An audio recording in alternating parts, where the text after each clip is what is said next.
Martin O'Neill has shut down any concerns over Callum McGregor's future and delivered a very clear message about where the captain stands.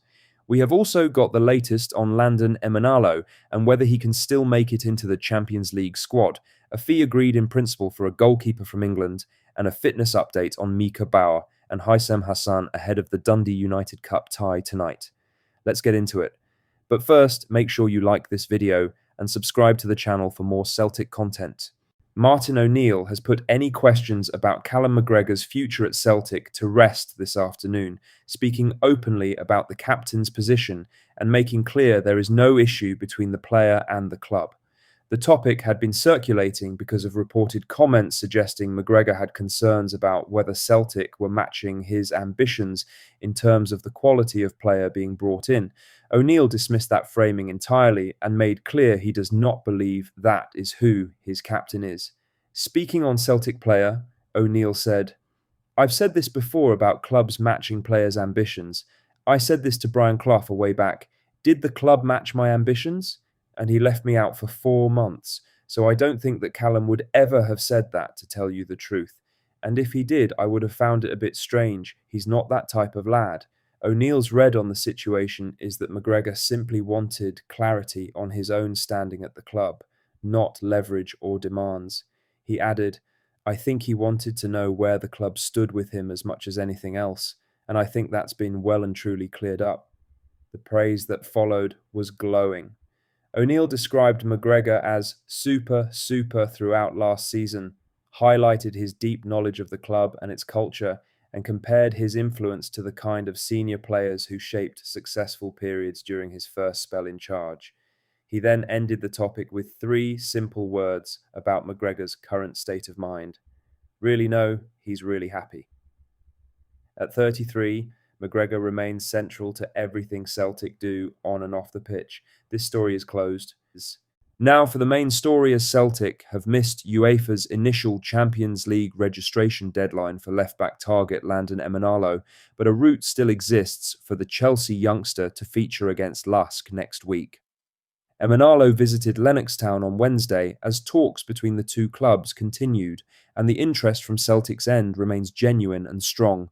However, as of Thursday night, no agreement had been finalised, meaning he could not be registered in time to meet the initial deadline that UEFA set for Champions League squads. That is a blow, but it is not the end of the story. Celtic are permitted to make changes to their Champions League squad before the first leg against Lask and can register up to 2 additional players before Tuesday night's later deadline. If the Emanalo deal can be completed between now and then, he could still play a part in the tie. The complication is that Celtic are not the only club pursuing the 19-year-old.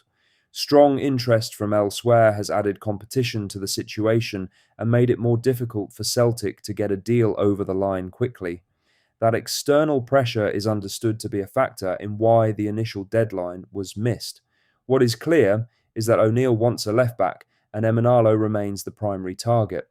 Celtic have Kieran Tierney available, but with the demands of Champions League qualifying and a full Premiership campaign ahead, adding another option on that side of the pitch is a clear priority.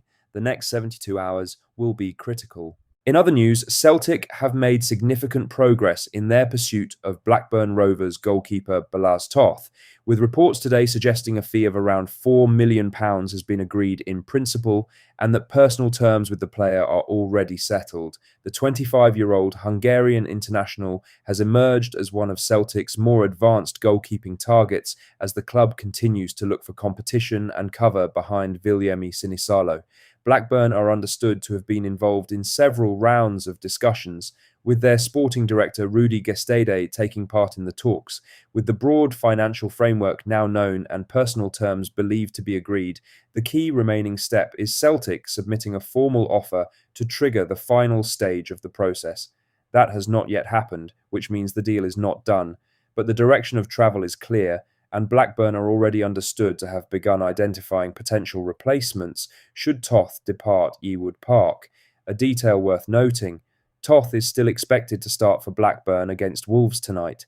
That tells you Rovers are continuing as normal until the official bid arrives, even as both sides know what it will take to complete the move. Toth would arrive as competition for Sinisalo rather than a direct replacement, which is the right approach for a club about to enter Champions League qualifying.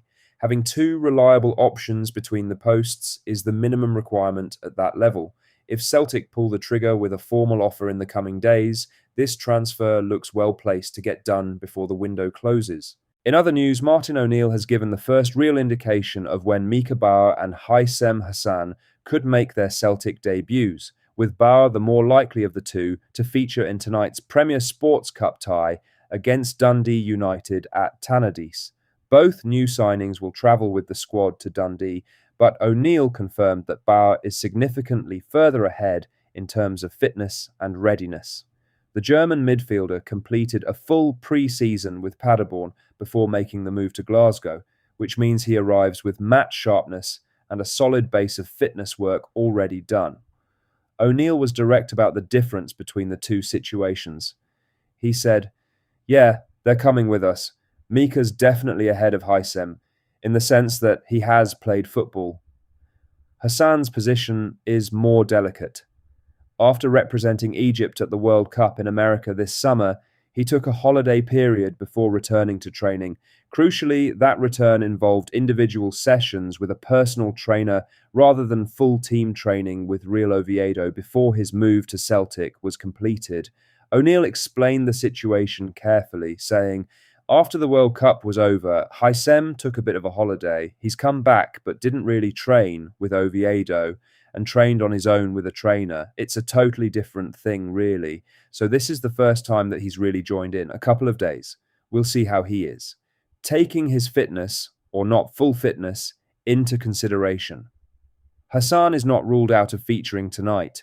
O'Neill confirmed he will still make the trip and a decision will be made closer to kick-off. But with the LASK first leg 5 days away, Celtic will be careful about how they manage his minutes. Barr looks the one most likely to get his first taste of action in a Celtic shirt tonight.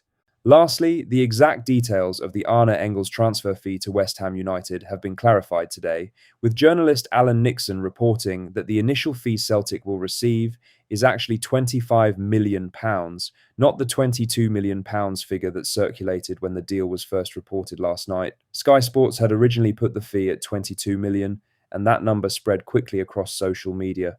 But Nixon, who has a strong track record on transfer fees in English football, has pushed back on that figure and confirmed the initial payment will be £25 million, with further add-ons in the deal potentially taking the total to £30 million if performance-related clauses are triggered. To put that in context, Celtic knocked back 3 separate bids from Nottingham Forest in January, with the final offer also understood to have been worth £25 million. Celtic held firm during the title run-in and refused to sell regardless of the money on the table. The fact that West Ham have now met exactly that figure and potentially exceeded it with add-ons shows Celtic got exactly what they wanted from this deal. Engels was signed from Augsburg for £11 million in the summer of 2024. He is leaving 2 years later for more than double that fee, off the back of a title-winning campaign.